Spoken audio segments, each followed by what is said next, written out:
Listen carefully, my child. I did not bring you to this moment by chance. When your hands shook the first time you opened this message, it was because I was already at your side, not waiting for your mood, not waiting for your perfection, and not waiting for you to become productive again before helping you. I come while the day is still bruised in blue and silver, because that is when truth is clearest. When everyone else is gone and your own defenses are tired, you finally hear what I am saying in your bones. You have carried a season of loss so long that it has worn its own name into your heart. Peace, like a trusted neighbor, moved away without a goodbye. Relationships that used to fill your table went cold, then distant, then silent. Opportunities that could have built your life seemed to pass in front of your eyes and leave a paper trail you could not hold. Your calendar went from full to empty not because you failed at discipline, but because the enemy wanted you to live one day at a time with no horizon.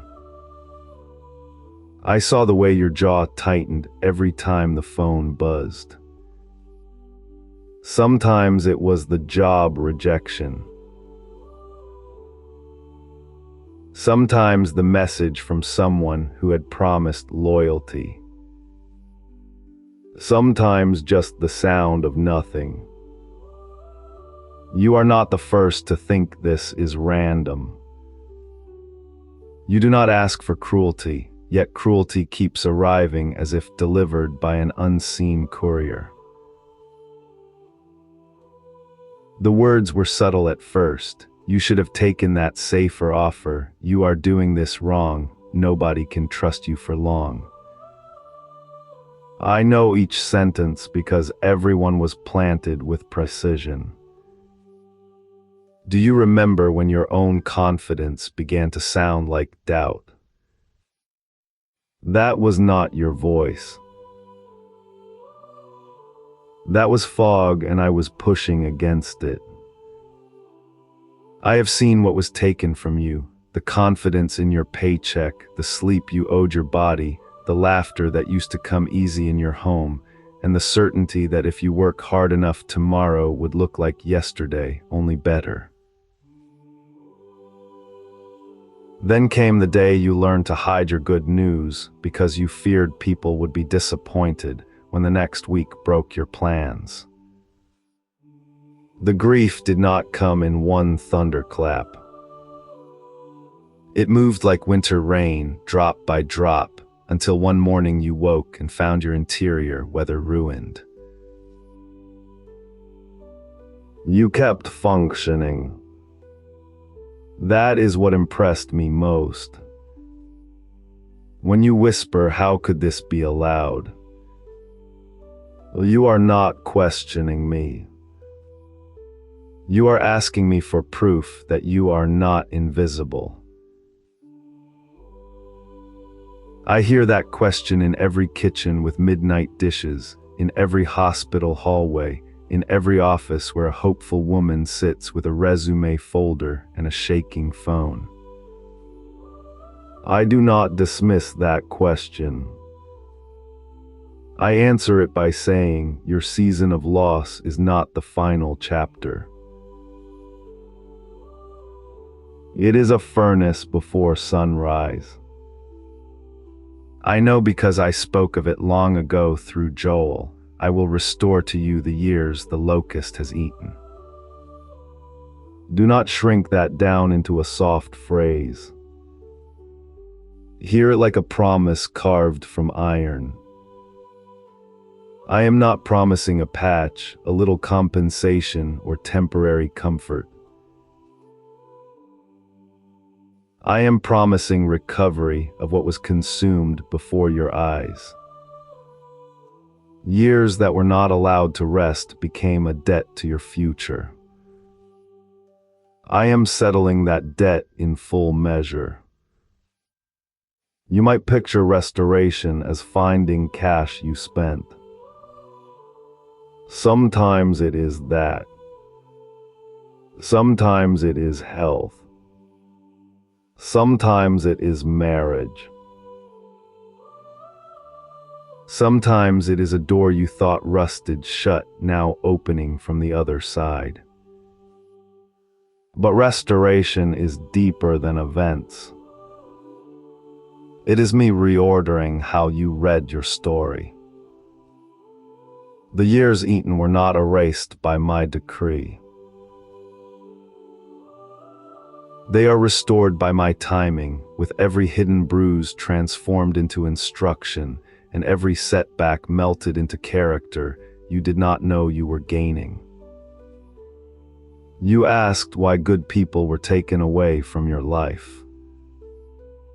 You did not ask for a lecture, you asked for honesty. There are reasons people step out. Some leave because they were never built for the work of season shifts. Some leave because my testing is expensive and they want the easy exits. Some leave because they want comfort over truth. That does not make your grief small. I will not lie to comfort you with fake stories. So hear this: replacement is not erasure.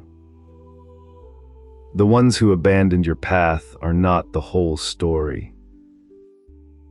I have been placing people in your life whose conversations are slow, awkward at first, but real. A neighbor who sends soup without questions.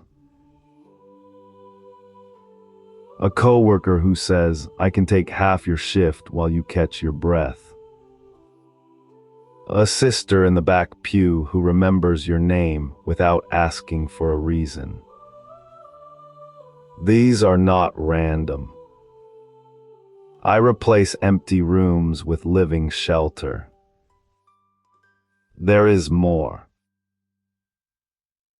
The doors that slammed, the interviews that vanished, the business pitch that dissolved 2 days before the meeting. Do you know why those doors closed? Not because you were unworthy. Not because your effort meant nothing. Some doors are traps in disguise, rooms where you would have accepted cheap applause in exchange for your peace. I kept you out and I kept you long.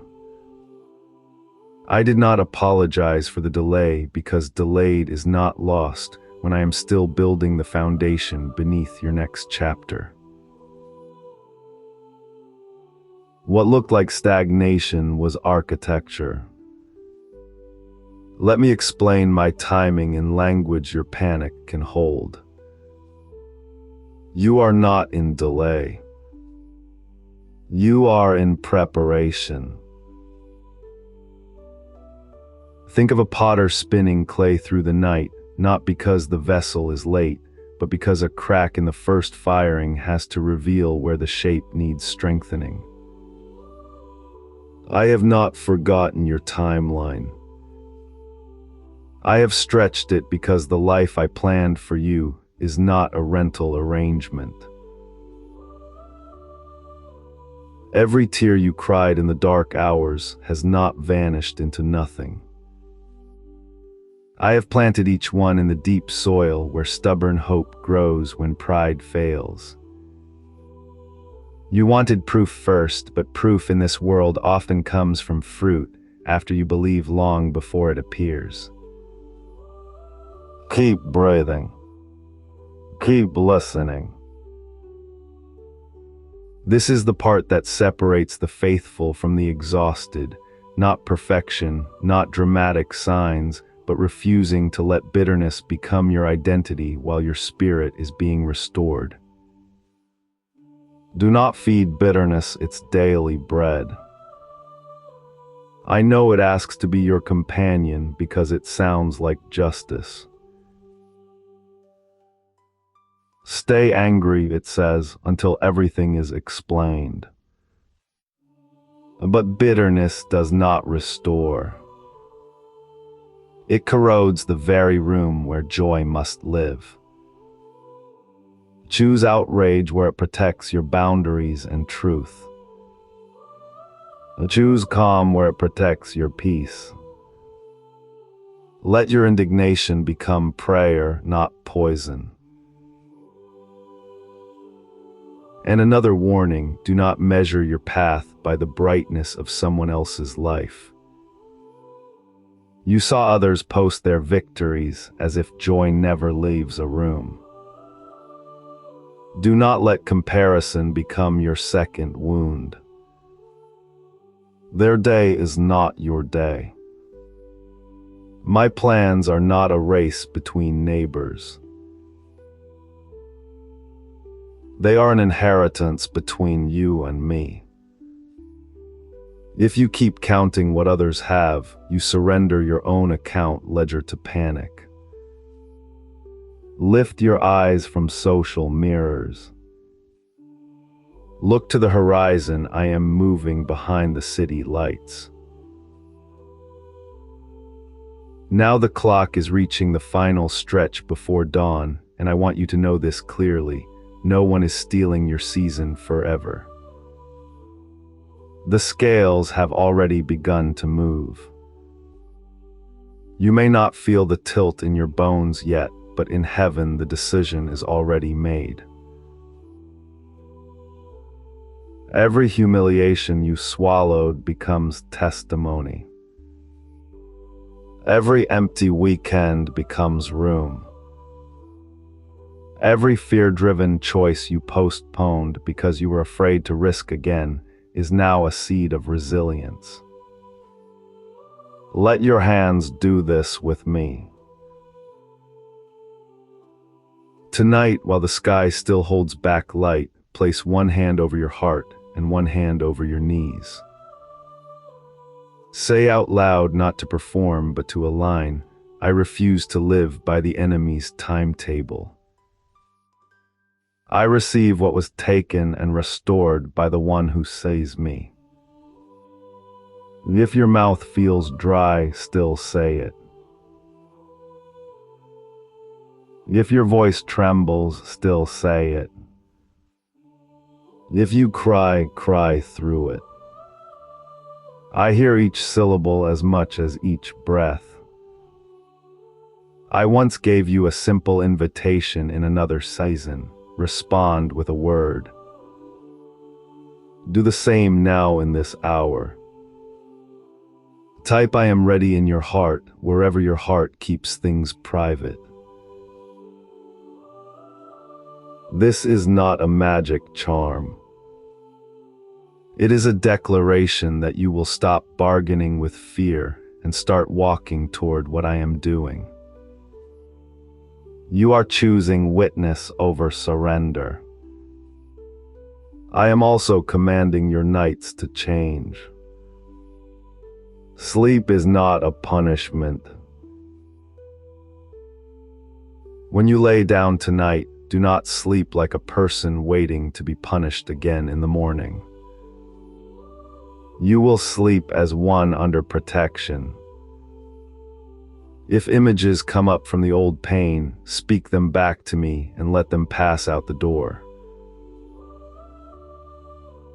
My peace is not weak sentiment, it is armor against counterfeit voices. Hear now my practical word for you before the dawn. Repair one relationship, call one person you have ignored, and ask one hard but healing question: can we begin again? Not because every attempt will succeed, but because obedience in the small sphere of people becomes the highway for my large. Promises. Open the closet and give away one thing you kept only because it reminded you of failure. Fill the empty hour tomorrow with one useful act. Send a resume, water your plants, walk your child to school, organize one drawer. Do not expect miracles only in abstraction. Let me use ordinary obedience as the language of extraordinary timing. And now I want to pray with you. Every burden you have named in this hidden room, every argument, every debt, every broken appointment, every sleepless ache, I place them in my hands. Let the enemy that fed on your uncertainty lose grip. Let every door he used to cage you now become a hallway to a room me prepared. Restore your peace. Restore your health. Restore your relationships with mercy. Restore your confidence in your own calling. Restore your rest. By the first ray of dawn, there will be a measurable change. Maybe it is not a job offer yet, but it is clarity. Maybe not a new house yet, but peace in the house you have. Maybe not one complete healing yet, but the first real breath you take without fear. That is how I reverse what was stolen, step by visible step, sign by sign, heart by heart. And at the hour when the city wakes, I will stand with you in that first ordinary victory. If this has reached you tonight, do not keep it sealed in your own chest. Share this message with the one you know who thinks God left them too late. Invite others into this season of turning. Return often. Walk this path. If I can meet you now in this dark, I can stand with you all the way into your daylight. May your morning begin with this sentence: nothing from the enemy owns my inheritance. May your body remember my steadiness before your mind remembers your fear. I am taking it back.